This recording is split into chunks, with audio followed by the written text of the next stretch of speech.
देखिए ललित जी, क्या होता है कि जब हैवी रेन होती है तो उसको बादल फटना कहते हैं और उसकी भी एक डेफिनेशन है मेट्रोलॉजी में। तो अगर किसी भी जगह पर जो रेनफॉल की इंटेंसिटी है वो 100 मिलीमीटर पर आवर के हिसाब से है, यानी 1 घंटे में 100 मिलीमीटर या उससे ज़्यादा बारिश होती है, तो उसको बादल फटना कहते हैं। क्योंकि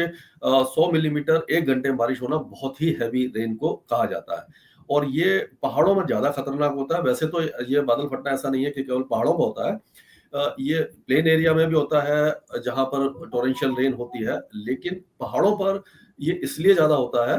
कि जब ये कोई भी वेदर सिस्टम बन जाता है, अगर लो प्रेशर एरिया है, साइक्लोनिक सर्कुलेशन है या जो मॉइस्चर बहुत ज़्यादा इकट्ठा हुआ और जो बादल बनते हैं, जिसको क्यूमुलोनिम्बस कहते हैं, जो वर्टिकली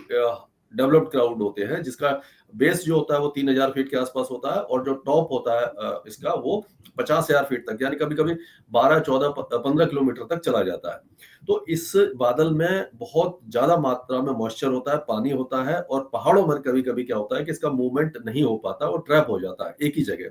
और जो बारिश होती है वो एक ही जगह डिप्लीट हो जाती है, तो हेवी डाउनपोर होता है। और अगर ऊँचे पहाड़ पर कहीं बारिश हो रही है, तो आपको मालूम है कि प्लेन एरिया में तो वो सारी जगह पर फैल जाएगा और जल भराव वगैरह जैसे दिल्ली वगैरह में होता है, शहरों में होता है, वो हो जाएगा। लेकिन पहाड़ पर जब पहाड़ी इलाके में जब हैवी रेन होती है, तो वो उसको जहाँ जगह मिलती है, कोई भी जहाँ ढलान होता है, तो सारा पानी एक ही जगह स्ट्रीम की तरह से बहता है और बहुत ज़्यादा वेग से बहता है